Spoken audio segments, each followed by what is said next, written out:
Eleições 2024, chegamos aqui para mais uma edição do nosso programa nesta quarta-feira.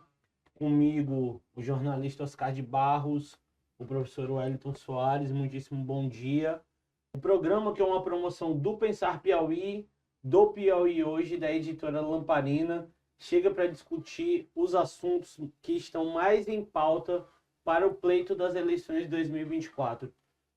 Uma boa tarde, senhores. Boa tarde, Como Renato. estamos? Tudo bem? Tudo em paz. Estamos aqui para mais uma eleições 2024. Ótimo. Vendo aí os assuntos mais quentes desse processo eleitoral. Vamos passar por mim, por Wellington Soares, por você também. Estamos aguardando aqui. Professor, muito bem-vindo.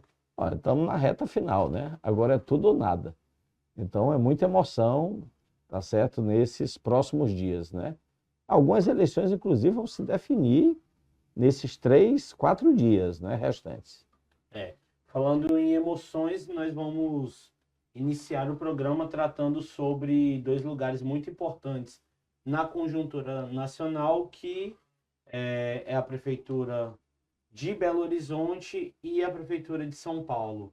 Em Belo Horizonte, de acordo com a Carta Capital, um texto não assinado na última segunda-feira, dia 30, a extrema-direita, o candidato de Nicolas Ferreira, vencerá. Que é o senhor Bruno Engler. Exato. Vencerá, irá para o segundo turno, né?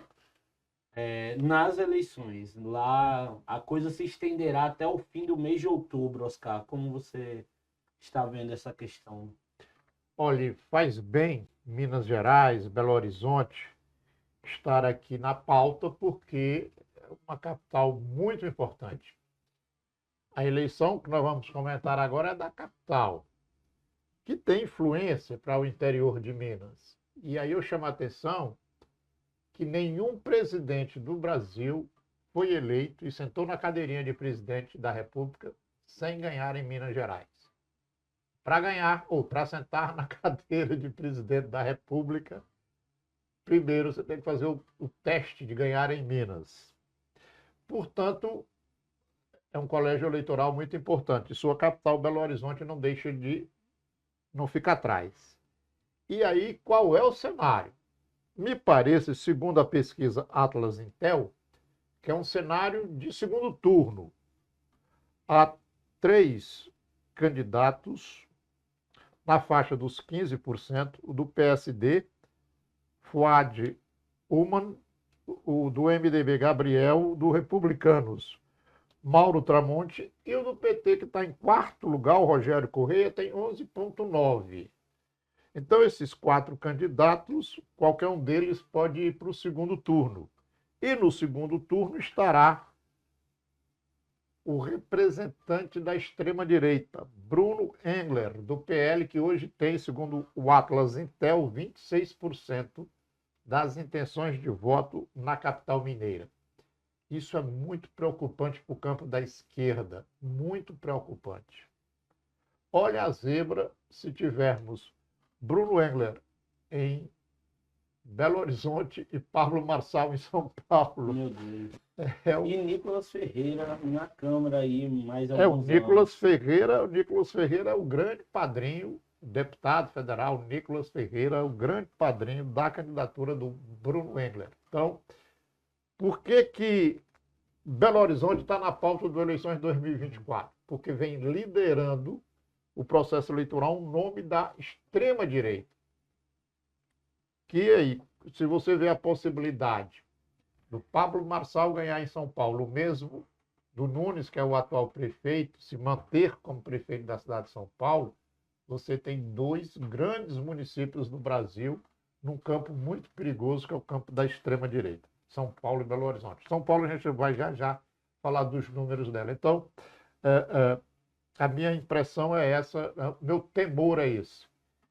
E não tem muita saída, não, porque o segundo colocado é o Fuad Uman, que é do PSD, depois vem PMDB, Republicanos, quer dizer, para um candidato progressista de esquerda ganhar em Belo Horizonte, precisa acontecer um milagre, que é o Rogério Correia se cacifar para ir para o segundo turno e depois tirar a diferença do primeiro colocado, que é o Bruno, que está com 26%. Então é isso, Bruno, Belo Horizonte deixando aqui a gente preocupado. Mas vamos ouvir aí o Wellington Soares. É possível, professor, um milagre ainda em Minas Gerais e o PT alcançar o segundo turno? Ou Belo Horizonte ficará na mão da extrema-direita, de fato? Olha, tudo é possível em se tratando de eleições, né? Eleição, eu costumo dizer que é uma caixinha de surpresas. A gente acorda pensando uma coisa e no outro dia é outra completamente diferente. Nós já vivemos experiências como essa, inclusive em Salvador. Agora, o que me mostra e o que me preocupa é esse crescimento da extrema-direita no Brasil, não é? E no mundo também. Não vamos esquecer que a extrema-direita está crescendo no mundo e isso deve preocupar todos os democratas, socialistas, comunistas, né? Porque, vamos dizer, é um pessoal que não tem proposta e quando tem são propostas conservadoras, reacionárias, retrógradas, né? Não podemos esquecer também que o PT já administrou o Estado, tá certo? E já administrou também a capital. O Oscar lembrou muito bem que nós não podemos pensar em uma eleição presidencial sem esse que é um dos maiores colégios eleitorais. Se não me engano, o terceiro colégio eleitoral, perdendo aí apenas para São Paulo e Rio de Janeiro. Então, acho que merecia uma atenção, tá certo? O melhor, não só do PT, mas das esquerdas de um modo geral. Eu pensei que o Rogério, tá certo, estivesse numa posição melhor, porque é um quadro espetacular. Ou seja, é um deputado extremamente atuante, né? Que apresentou vários projetos muito bons, que fez uma cobrança e uma atuação ativa contra essa pauta bolsonarista, não é? E que vem fazendo uma campanha muito bonita. Mas vamos aguardar as urnas serem abertas, não é? De qualquer maneira, fica claro aqui pela pesquisa que nós vamos ter segundo turno. E aí o segundo turno, tá entendendo? O PT, se não for, eu espero que vá, mas se não for, o partido vai ter que se reposicionar. O importante é derrotar a extrema, tá certo, direita, né? Às vezes até mesmo se aliando com a centro-direita, né? Mas contando que a extrema esquerda seja descartada. Perfeito. Seguindo na toada da busca dos milagres, o Brasil 247 de hoje trouxe a matéria em que o Boulos lidera com 26% em São Paulo, enquanto Nunes e Marçal estão empatados com 25%, de acordo com a pesquisa Real Time Big Data. Gastei o meu inglês. Para você que está acompanhando o Eleições 2024, esse programa que é uma promoção do Pensar Piauí, do Piauí Hoje, da editora Lamparina. Professor, o que é preciso fazer em São Paulo? Segundo turno é um fato, né? Boulos vai para o segundo turno, a gente pode ter uma reviravolta, Nunes e Marçal no segundo turno, né? É uma caixinha de surpresas que mexe com o coração da gente. O que fazer? Olha, eu acho, tá entendendo, que nós vamos ter segundo turno, o Boulos estará no segundo turno, porque todas as pesquisas apontam isso daí, inclusive que o eleitoral do Boulos é um eleitoral, vamos dizer, muito fiel. Vamos dizer, é um eleitorado consolidado. O que está se procurando hoje lá em São Paulo é se atrair votos da Tabata, tá entendendo? E de outros candidatos de esquerda. Ou seja, o pessoal já está, inclusive, fazendo a defesa do voto útil. Intelectuais lançaram agora recentemente, esta semana, né, para ser mais exato, né, uma carta aos, vamos dizer, aos eleitores de São Paulo, fazendo esse apelo, né? Porque se nós formos observar, o melhor candidato de todos é o Boulos, sem dúvida nenhuma. Nos debates ficou claro isso daí. A disputa lá, tá certo, para ir para o segundo turno, é entre o Nunes, tá certo, e o Marçal. Eu torço que vá o Marçal, que eu acho que é melhor para a gente derrotar, vamos dizer, a extrema direita. Então a briga lá está entre dois candidatos, de certo modo, da extrema esquerda, né? Embora o Marçal diga que o Nunes, ou da extrema direita. embora o Marçal diga que o Nunes seja comunista. Porque na visão dele, na ótica dele, quem não for de extrema esquerda é comunista, não é? Agora, o que é que nos deixa assim triste? Porque é uma tristeza, né? Um eleitorado da maior capital, tá certo, do país, da maior população, não é? Ou seja, uma mega metrópole, né? Ou seja, se deixar levar por um coach, ou seja, por uma figura que não tem nenhum preparo, nem intelectual, nem em termos, vamos dizer, administrativo. Como gestor, você vai entregar uma capital a uma pessoa como o Marçal? O Nunes já ficou comprovado que ele não está bem das pernas, porque não era para ele estar vivendo esse sufoco. De fato. Se ele tivesse fazendo uma boa gestão, com certeza ele estaria até em primeiro lugar. Agora, o que eu vejo aí é um empate. Na realidade, está um empate entre os três candidatos, porque Exato. essa coisa de 1 ponto, 2 pontos, 3 pontos, Tá todo nós mundo- sabemos todos que isso daí é um empate técnico, não é? Mas aquilo que eu acabei de falar em relação a Belo Horizonte, não é? Ou seja, a eleição, ou o segundo turno nesse caso, vai se decidir nessa reta final. Por isso que é importante o quê? A militância. E eu espero que o presidente Lula, tá certo? Parece que está quase acertado a ida dele novamente a São Paulo para reforçar nessa reta final, até porque ele é um bom cabo eleitoral em São Paulo. Oscar, em São Paulo só acaba quando termina. Empate triplo. Em São Paulo e em todo lugar. Essa história de já ganhou em eleição, moço. Eu podia falar aqui alguns nomes, mas não vou citar. Então, olha, vamos torcer por nossos candidatos, vamos ter otimismo que nossos candidatos vão ganhar. Agora, cantar vitória só quando o Tribunal Regional Eleitoral de cada cidade disser assim, o vitorioso é fulano. Aí você pode ir para a rua. Eu costumo contar uma história, Wellington, que é a seguinte. Segundo turno, Lula e Bolsonaro. Eu tinha reunido várias pessoas em casa e o Bolsonaro estava na frente na hora da apuração. E eu ali, grudado no vídeo da televisão, acompanhando, fazendo conta aqui num pedaço de papel. Aí teve o momento que o Lula passou o Bolsonaro. Os convidados de casa fizeram uma festa, aquilo, e vieram para minha cadeira, o Lula e tal. Eu falei, calma, ele só passou na frente, mas não ganhou a eleição ainda. Demorou aí mais uma meia hora até o TSE colocar o verdinho na imagem do candidato e dizer, este está eleito. Então, domingo, eu vou me comportar desse jeito acompanhando meus candidatos. Olha, São Paulo, eu queria que o meu amigo Wellington tivesse falado por a boca de um anjo quando ele disse que vai dar Guilherme Boulos no segundo turno. Tenho minhas dúvidas, mas não quero Marçal como adversário, não. Tenho minhas dúvidas porque é isso. São vários institutos de pesquisa que estão apurando as intenções dos paulistanos, e aí uns apresentam... O Boulos tem uma coisa interessante. Todos dão ele à frente, ou então muito perto do Ricardo Nunes, Sim. em segundo, mas muito perto do Ricardo Nunes. Nenhum instituto dá o Pablo Marçal na frente. Então tem essa característica.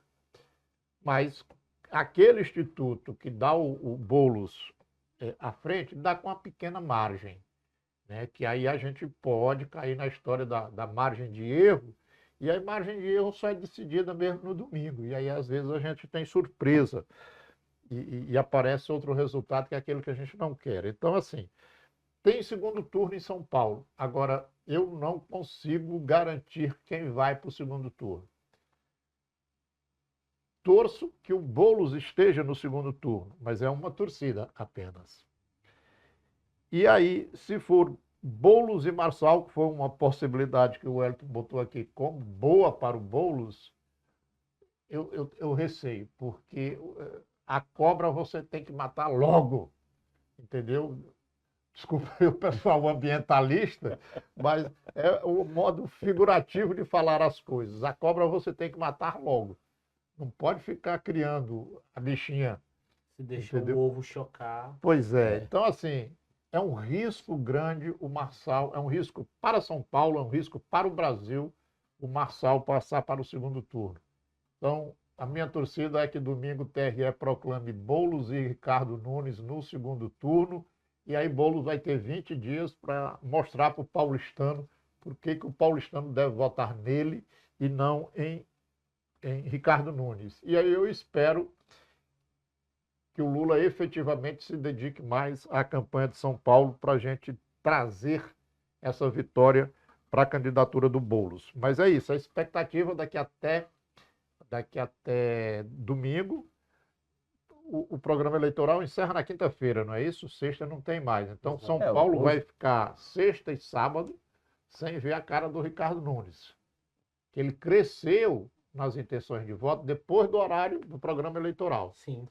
Então, muita coisa vai ser decidida na sexta, no sábado e no próprio domingo. São 3 dias. E principalmente pelas redes sociais. E aí é que está. A esquecer, televisão né? não vai influenciar. A televisão praticamente encerra hoje. Né? Quem vai influenciar na sexta, no sábado e no domingo são as redes sociais. E aí Onde o Pablo Marçal Marçal leva vantagem. deita Né? e rola. Eu gostaria, Oscar, só interrompendo um pouquinho você, de fundamentar melhor a minha, tá certo, opinião. Primeiro o seguinte, independentemente do Marçal passar ou não para o segundo turno, ele é um vencedor nessas eleições. Sim.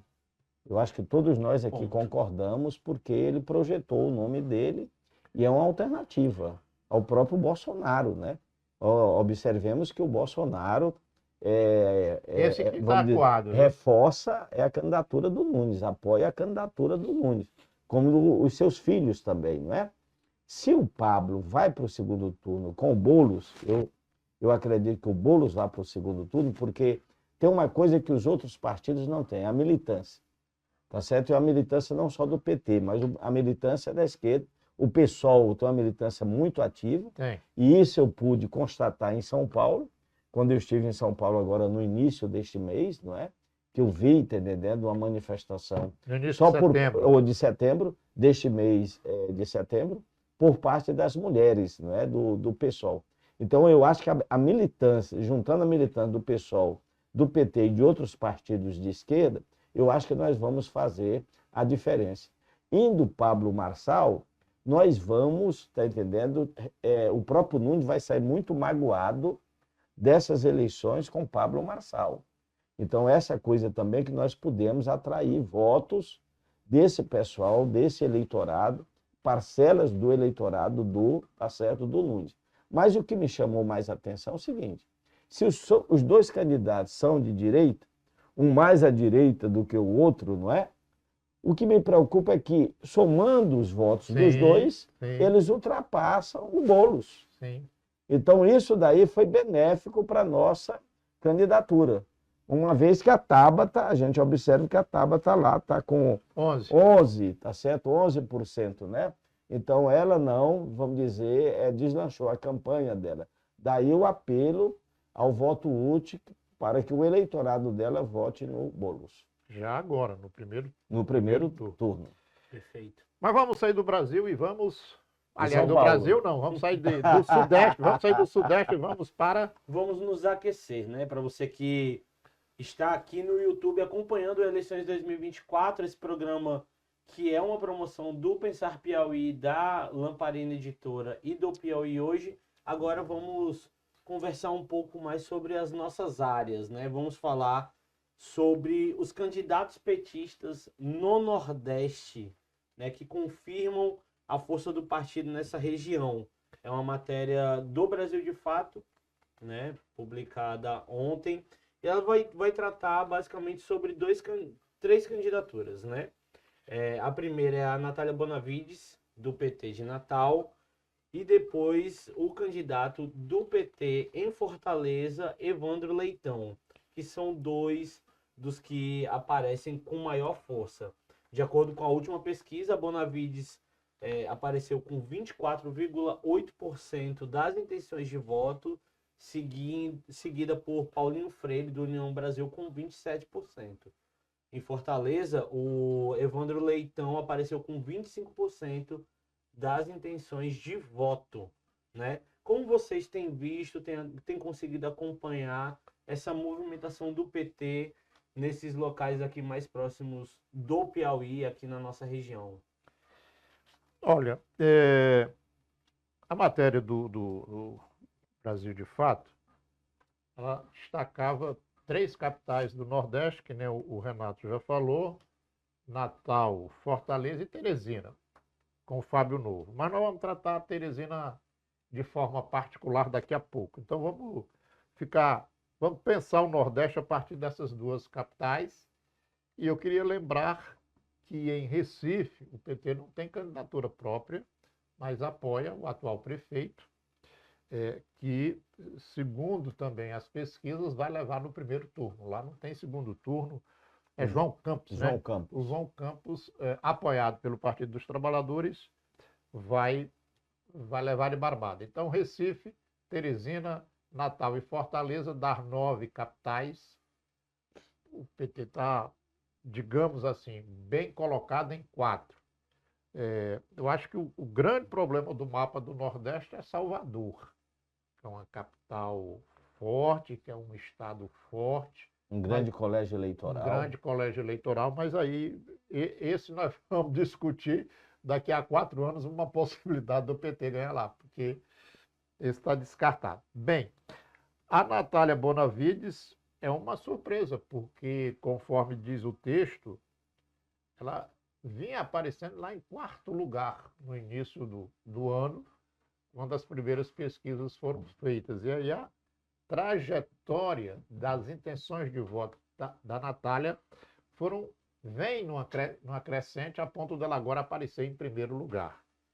Na reta final, você está em crescimento, é uma maravilha. É um bom sinal. É um bom sinal. Então, aguardar domingo aí para a gente ver a possibilidade. O PT já governa o Rio Grande do Norte, vamos ver a possibilidade agora de fazer a capital também.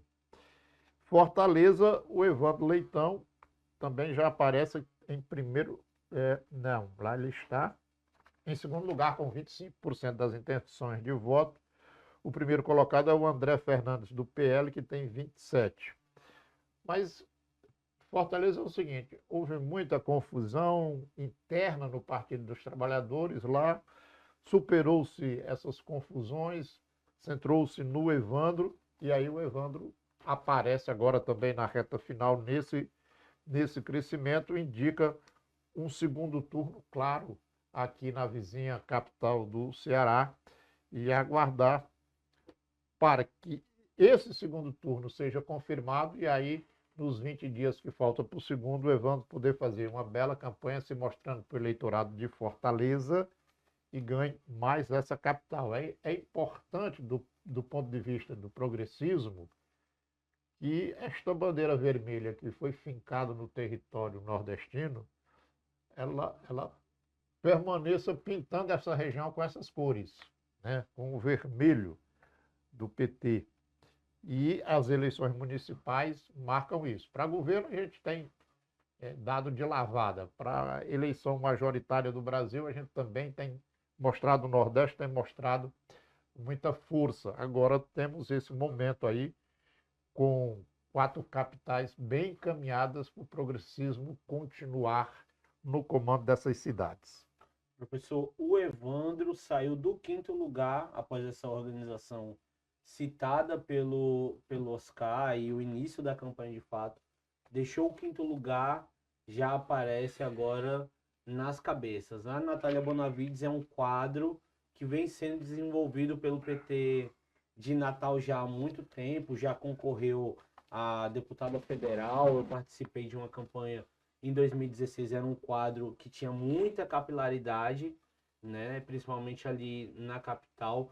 Então são nomes que aparecem podendo levar o Partido dos Trabalhadores a um outro patamar aqui no Nordeste. Como isso é possível, de fato? Como a militância deve se engajar nesses últimos dias? Olha, na realidade a gente observa que os dois vêm crescendo, né? Isso é muito bom. O ruim é quando o candidato dispara no começo, né? E depois ele vai Em queda tá é ruim. certo, em queda, né? E para nós foi, de certo modo, uma surpresa, né? É claro que para a população, os eleitores de Natal, de Fortaleza, que acompanham mais de perto, né? Mas para o restante do Nordeste do Brasil, vamos dizer, isso surgiu como uma boa notícia, né? Esse crescimento do PT nesses dois colégios eleitorais. Eu acho que a nossa governadora, a Fátima Bezerra. Bezerra, dá uma grande contribuição, não é? Lá em Natal. E o nosso governador também aqui tá certo, no Ceará, não é? Então isso ajuda bastante já contar com apoio, esse alinhamento, né? Que está sendo feito aqui também em Teresina, né? Se nós formos observar essas 3 campanhas e outras também, tem feito muito isso daí. Quem já está com o governo do estado, que nós já estamos com o governo federal, né?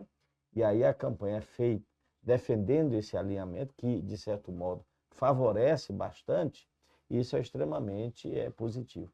Mas como o Oscar falou, o jogo está embaralhado. Se nós formos observar aqui, não está nada definido, porque você pega Natal, você pega Fortaleza, tá entendendo? Nós temos um empate técnico aí também.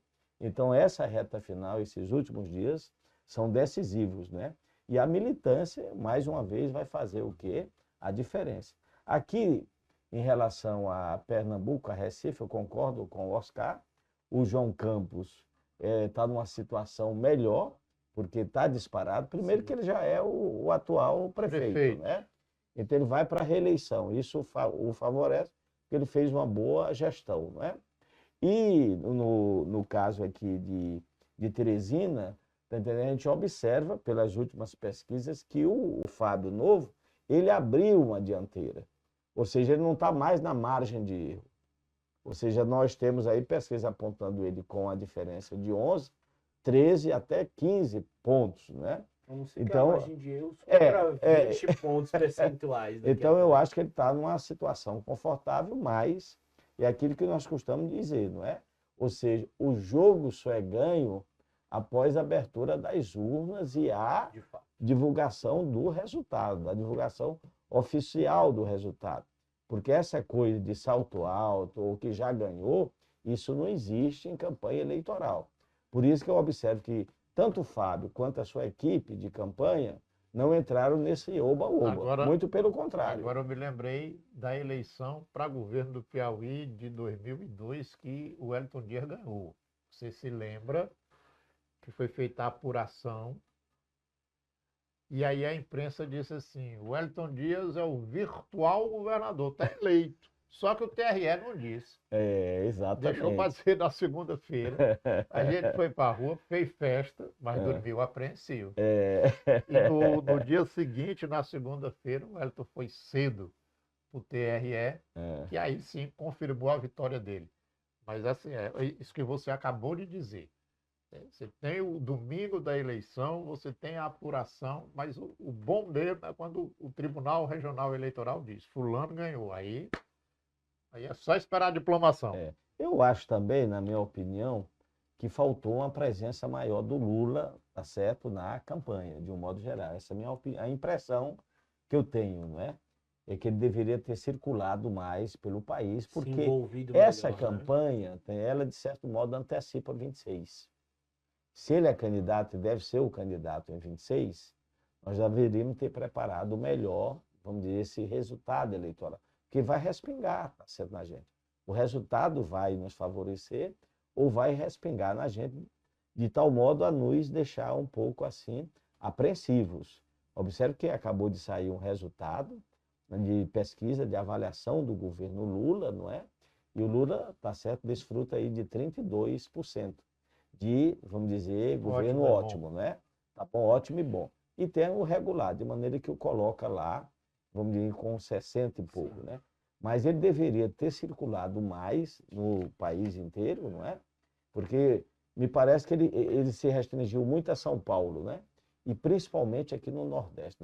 Não devemos esquecer que foi o Nordeste que garantiu a vitória do Lula, tá certo? Isso é muito importante. Como o próprio Piauí foi a maior votação proporcional dada ao Lula. Nós tivemos ontem a presença do ministro Padilha aqui, não é? Sim. Que é muito importante, é realmente um ministro da maior importância e próximo, vamos dizer, ao Lula, já foi ministro também da Saúde, não é? E foi muito importante ele ter vindo, mas seria diferente com o Lula, porque o Lula, a presença dele dá uma agitada, dá uma animada, tá certo? Na militância, principalmente. E reta final é o quê? É militância. A militância ela tem que estar animada, acreditando que vai ser possível a vitória, né? Então eu faço esse adendo. Mas é claro que nós temos que compreender também toda essa agenda internacional do Lula, tá entendendo? Ele teve na posse da presidente do México, essa coisa toda, né? Mas fica aí, vamos dizer, o alerta para que, vamos dizer, vamos esperar também um resultado que vai nos dar um quadro melhor da situação. De fato, Oscar, a agonia foi tanta que o presidente saiu da posse e passou 5 horas rodando em círculos para conseguir pousar novamente. Eu acho que a pessoa mais tranquila ontem à noite com essa notícia foi o próprio Lula, porque a militância ficou no caldo de pinto. No caldo de pinto. Do Rio Grande do Sul ao Acre, eu tenho absoluta certeza disso. Acompanhei aqui em alguns grupos de WhatsApp, bateu apreensão nos petistas, eu fiquei extremamente apreensivo. Quando eu vi a notícia, eu falei, isso daqui não é legal, isso daqui não é bom. Avião, ultimamente, A sequência de notícias aí sobre muito, aviões. está claro, muito grave. E Mas é claro que, por outro lado, a torcida bolsonarista, pelo menos uma parte, né, sim. tá entendendo? Torcendo pelo pior, não é? Então nós temos que observar isso daí. Mas eu quero chamar a atenção também para essa questão dos candidatos bolsonaristas estarem crescendo, né? Bolsonaro gravou um vídeo, né, pedindo apoio, né? E nós temos uma situação, tanto lá em Belo Horizonte, tá certo, quanto em São Paulo. Em São Paulo é menos, mas em Belo Horizonte, eu acompanho aqui pela matéria, que o próprio candidato, tá entendendo? O Rogério fez isso e postou um vídeo, né? Perguntando se ele acreditava na urna eletrônica. E ele não respondeu. Ele não respondeu. Olha, na altura do campeonato, ele não acreditar em urna eletrônica, e aí o Rogério fez uma provocação. E por que você é candidato? Por que você está, vamos dizer, participando? Você acredita que o Lula foi eleito, tá certo, democraticamente, de forma limpa? Ele também ficou, vamos dizer, calado. E é isso que está precisando nos nossos debates com os candidatos. É emparedar, vamos dizer, os candidatos bolsonaristas. É colocá-los contra a parede. De fato. Audiência amiga do YouTube, você está acompanhando Eleições 2024, este programa que é uma promoção do Pensar Piauí, da editora Lamparina e do Piauí Hoje. Hoje estamos aqui com o jornalista Oscar de Barros, o professor Wellington Soares. E antes de nós chegarmos em Teresina, de fato, eu gostaria de comentar sobre a entrevista com o professor João de Deus.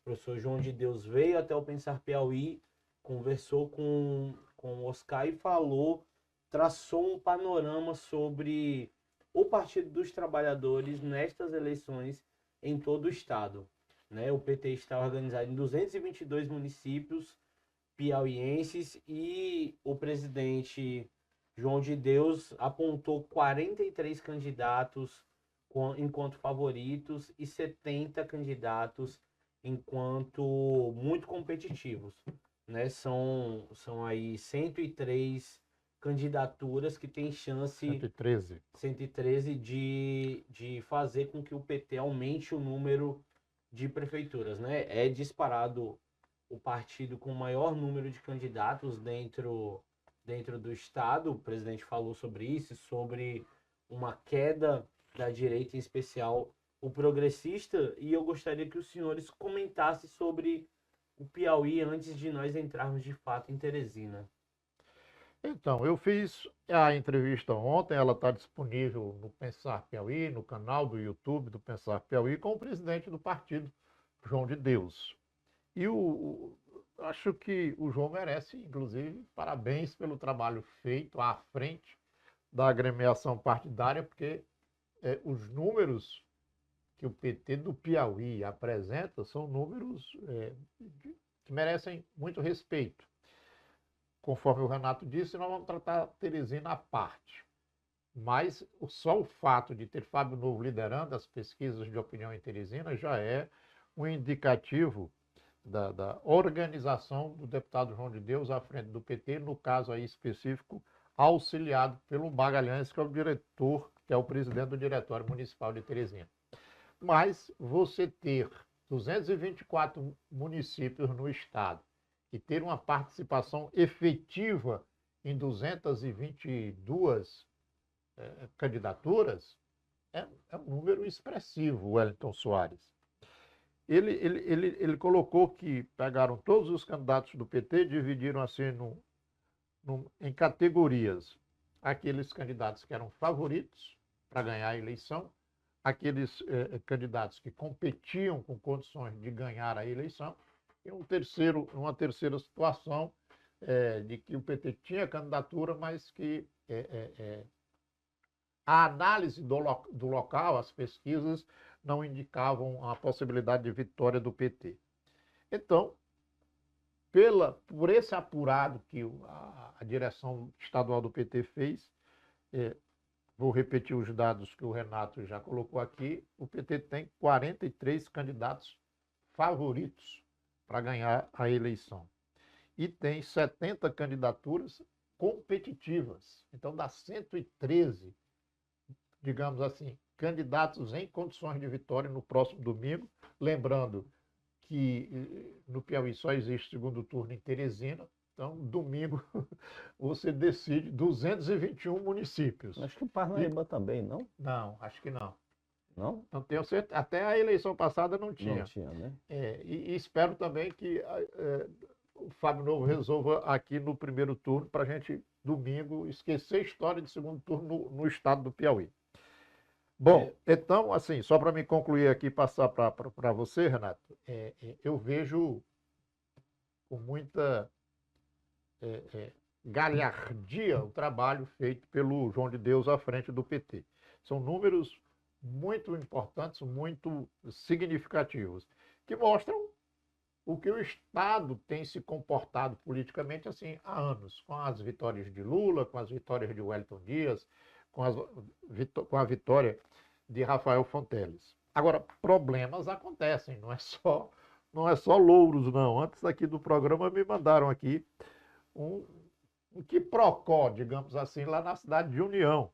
Lá nós temos a pesquisa, inclusive divulgada pelo site 180 Graus, aponta que Ramiro Saraiva, o candidato do PT, lidera as intenções de voto da cidade de União com 45,67%, e ele é seguido por Gustavo Medeiros com 40,67%. Então, segundo essa pesquisa, domingo, União tem um prefeito petista, que é o Ramiro. Isso levou o Odilon Parente, da Rádio de União, a ameaçar o candidato petista após o resultado dessa pesquisa. Então, aqui e acolá, mais fora do Piauí, mas aqui também a gente vê situações que fogem da área da democracia, que é onde esse jogo tem que ser jogado. Então, o candidato sendo ameaçado, em outros estados, candidatos morrendo, enfim. Sendo assassinados, na verdade. Sendo mortos. Sendo assassinados. Essa é a parte triste do processo eleitoral. Mas, enfim, finalizando aqui minha participação sobre o Piauí, estou otimista que domingo o Pensar Piauí vai divulgar a eleição de muitos prefeitos do Partido dos Trabalhadores, Renato e Wellington. Professor, Parnaíba só não tem segundo turno, pois, segundo o IBGE, o censo do IBGE de 2022, são 162 mil habitantes na Parnaíba. Para ter segundo turno é a partir de 200 mil habitantes. Então está aí feita a correção. Olha, gente, eu concordo, tá certo, com a análise feita pelo o nosso amigo Oscar. Parabenizo também o nosso presidente estadual, o João de Deus, não é? Aqui no caso também na municipal, o Magalhães, inclusive é candidato à eleição, a vereador, não é? Mas eu gostaria também de parabenizar o próprio governador, o Rafael Fonteles. Eu acho que, em parte, ou grande parte, não é? Ele é o grande, vamos dizer, mentor dessa energia, né? Desse volume, tá certo, de candidaturas. E, vamos dizer, se jogando na campanha. Eu acho que o mais interessante é isso daí. Um governador que vai abraçando as candidaturas, vai aos municípios, empolga a militância, empolga os candidatos. Embora, né, a moda dele seja a camisa branca, mas ele veste a camisa do PT. Mas ele no veste, interior. Ele o que eu veste tenho o branco. observado que aqui o branco predomina em Teresina. Não, estou né? falando do Rafael. Pois é, tá entendendo? Mas no interior, mesmo usando o branco, ele está com vermelho lá, né? Não, ele está com vermelho em todo lugar, aqui em Teresina e no interior do estado. Ele que tem uma mania pelo branco, onde ainda pergunto isso para ele, que ele abre o guarda-roupa dele e diz assim: estou com dificuldade de escolher uma camisa. E essas camisas todas são brancas. Todas. Mas assim, ele vestiu a camisa do PT nessas eleições com muita força. Isso é verdade. E não podemos esquecer também o nosso ministro, o Hélio Dias, né, que tem participado ativamente, né? Esse sim com camisa vermelha, literalmente. Na medida do possível, né, ele tem comparecido a muitos, vamos dizer, a muitos municípios, participado das campanhas, inclusive fora do Piauí também.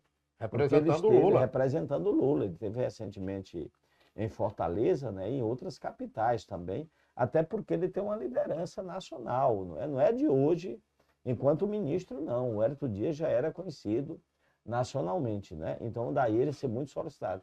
Mas também os nossos deputados estaduais estão muito envolvidos, os nossos deputados federais estão muito envolvidos. E a minha análise é o seguinte, é que o Rafael, ele percebeu, tá entendendo, que o que está em jogo é a reeleição dele em 2030. Então, isso está claro. Nós temos que aumentar o número de prefeituras, o número de vereadores, né? De aliados, tá entendendo, eleitos, e o que é mais fundamental, tá certo? Derrotar o bolsonarismo. Aqui na capital, representado pelo Silvio Mendes, que ninguém, tá certo, duvide, né? O Silvio Mendes, que faz questão de esconder o Bolsonaro, é candidato do Bolsonaro, tá certo? Ele é candidato do Bolsonaro. Então ele vai, tá certo? Ele pegou isso daí, é derrotar o Bolsonaro em Teresina, tá certo? Derrotar o Silvio Mendes, e lá em Parnaíba derrotar o Monsanto, que é outro representante do bolsonarismo. Inclusive, como médico, ele foi, vocês lembram muito bem, não é? Ele foi contra a vacina, né? Ele defendia, fazia piada com a doença. Ele defendia que bastava cuspe, tá certo? Ou tomar água. Era uma coisa assim que ele inventou, que já estava curado tá certo, da Covid-19. E aí, Oscar, tá certo? Entra uma questão que é muito importante.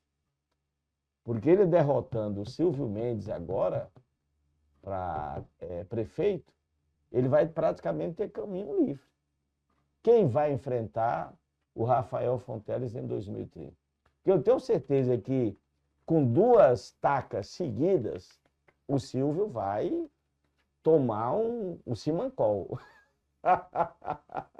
Ele não vai querer ir mais para a terceira taca, não. Aí também já é demais, até mesmo devido à idade dele, né?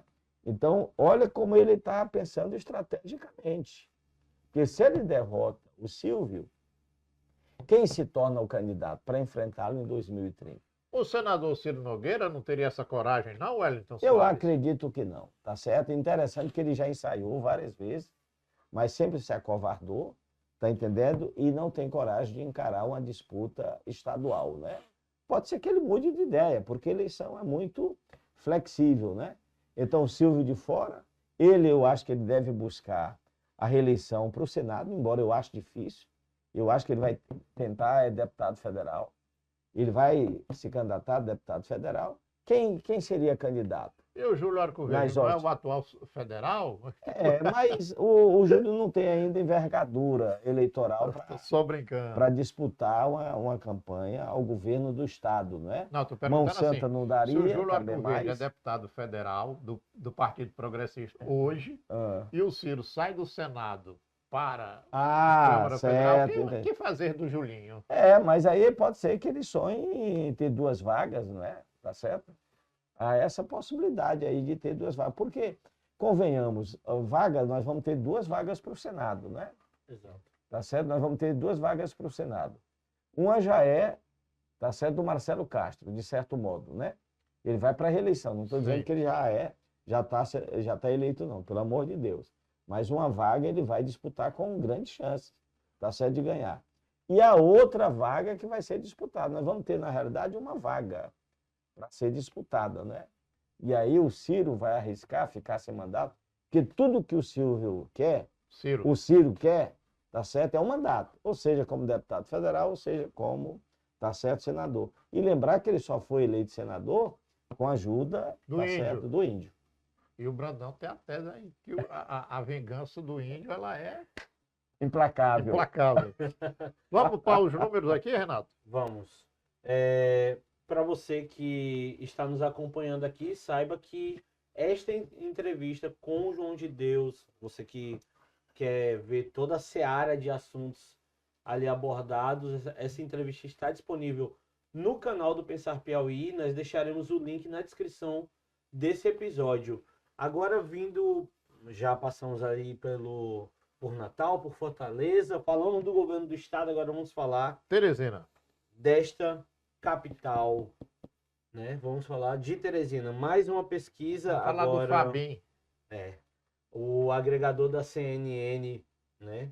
E seus números divulgados hoje colocam o Fábio novamente à frente com um crescimento esse de 0,4% e o Silvio mais uma vez em queda, o candidato do União Brasil, o candidato do Ciro Nogueira, portanto, o candidato bolsonarista no Piauí, né, caindo 1,3%.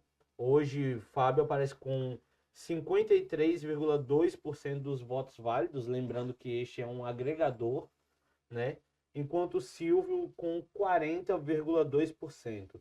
Doutor Pessoa com 5,4%, Tony Kerley, que se colocou como único candidato capaz de tirar o Fábio de um possível segundo turno, com 1,1%.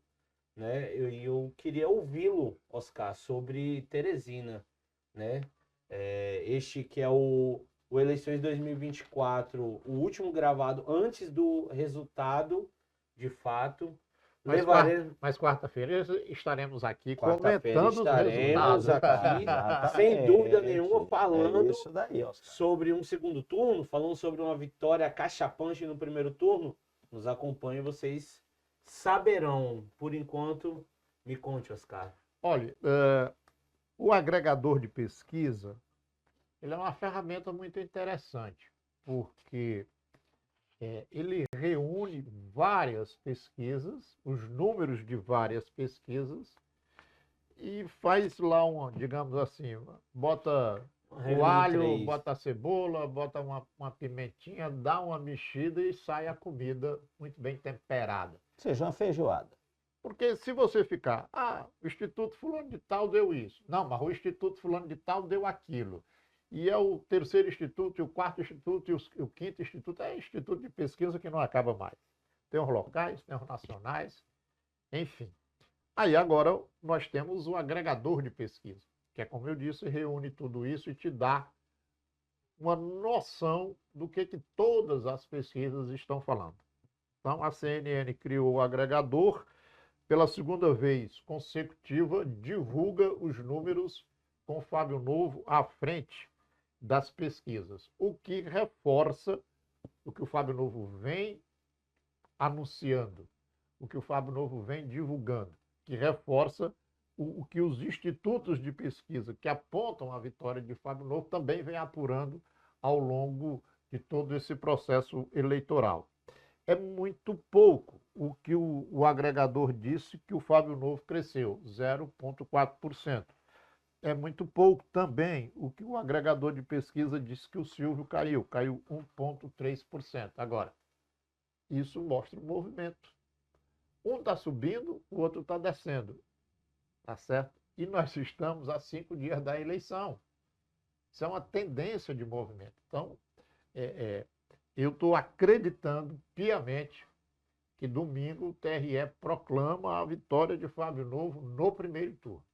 Essa é a minha sensação, pelo que eu tenho lido, pelo que eu tenho ouvido, pelo que eu tenho visto e pelo que o agregador de pesquisa da CNN indica. Esta também é a sua sensação, professor? É a minha sensação também. A gente sente isso na cidade, conversando com as pessoas, o volume de campanha do Fábio Novo, o número de vereadores que ele tem trabalhando pela sua candidatura, né? Pelo leque de aliança, tá certo, que ele fez, né? Pela postura que ele tem tido nos debates, uma postura propositiva, não faltou a nenhum dos debates, e ao mesmo tempo a gente observa como é que o adversário principal, que no caso é o Silvio Mendes, tem se comportado nessa reta final. Ele e a sua campanha. Ou seja, eles partiram para a baixaria, eles partiram para o desespero. A gente observa isso daí. Ou seja, com agressões, com fake news, ou explorando pequenos deslizes do Fábio e tentando transformar isso daí em verdade, né? O caso aí dos autistas, que é bom a gente frisar isso daí, porque o Fábio sempre foi um defensor da causa, não é? E como deputado tem contribuído com emendas para essas entidades e foi o único dos candidatos a contemplar no seu programa, tá certo, esse segmento da sociedade, né? Como a gente observa também que vamos dizer, o Silvio Mendes, ele tentou, é claro que foi uma estratégia que ele adotou, mas não surtiu efeito. Escondeu o Ciro Nogueira, escondeu o Bolsonaro. Só que ele subestimou a inteligência do teresinense. O eleitor teresinense é um eleitor inteligente, é um eleitor que acompanha também a campanha nacional, essa disputa, tá certo, nacional. E sabe que não passa de quê? Tá certo? De uma estratégia, de pura enganação. Porque por trás, quem está financiando a campanha do Silvio é o Ciro Nogueira. E se é o Ciro Nogueira, é o Bolsonaro. Nós temos que colocar claro que o Ciro Nogueira é o grande articulador político, tá certo, do clã Bolsonaro, não só aqui no Piauí, mas em outros estados do Brasil. Mas deixa eu tecer aqui um elogio ao senador Ciro Nogueira. Ele é sincero. Ele é um homem muito sincero. Ele foi ao Valor Econômico, jornal, e disse que, não, de fato estava fora da campanha de Teresina, porque não podia associar a imagem dele ao do Silvio, porque, consequentemente, estaria sendo associado também à imagem do Bolsonaro. Parabéns, senador. A honestidade, ela é uma virtude que foi de bom, fato vale a foi pena. bom você lembrar. E realmente falou isso daí. Sincero. Tá certo? Ele é sincero, né? Então, eu acredito, tá entendendo, que o Fábio Novo, né, fez uma bela campanha, a começar, tá entendendo, quando ele resolveu fazer um programa ouvindo a população. Esse é um grande diferencial. Porque ao invés de sentar com um grupo de intelectuais, de especialistas, e montar o seu programa, ele ouviu a população. E isso é muito interessante. Um outro fator que eu aponto também é que ele teve a preocupação de circular todos os bairros de Teresina. Se num primeiro momento o acusava de não conhecer todos os bairros, hoje ele conhece como ninguém. Ele conhece a fundo. E um outro aspecto que eu coloco também, que eu destaco, eu vejo agora o Silvio colocando, tá certo? Se colocando na propaganda ao lado do Firmino. Todo mundo sabe que eles não se davam bem. Isso é notório. Eles não se davam bem. Tá certo? Não se cheiravam. De tal maneira que o Fábio Novo, ele se aproximou da Lucy, da família do Firmino, e trouxe. Ou seja, enquanto o Silvio perdeu apoio, tá certo? O Fábio ganhou apoio. Isso por quê? Porque o Silvio é um homem muito difícil, tá certo, do diálogo. E tem uma coisa que eu gostaria de comentar com vocês, que ele diz assim, tá certo? Eu não minto, eu conheço os problemas da cidade, eu sei como resolver. Não sabe, tá certo? Silvio Mendes, você não sabe como resolver, porque você não resolveu. Vocês passaram mais de 30 anos à frente da prefeitura e não resolveram os graves problemas da nossa cidade. Basta ver o que é o transporte. Você não tem autoridade nenhuma em falar em transporte. Vocês arrebentaram o transporte, tá certo, em Teresina. não é? Saúde, vocês não deram resolução. Os mercados abandonados. As nossas praças abandonadas. Por que vocês acham, e aí eu gostaria que você respondesse isso na televisão, por que você acha que o doutor Pessoa foi eleito? Aí alguns de vocês, alguns, tá certo, do seu grupo, devem dizer, é porque o pessoal do PT votou, outros partidos votaram no doutor Pessoa. Não. Vocês é que elegeram, tá certo, o doutor Pessoa. A culpa é de vocês, devido ao que? A má administração. Ou seja, vocês haviam cansado o eleitorado piauiense. E olha que o eleitorado piauiense tinha levado vocês a sucessivas vitórias.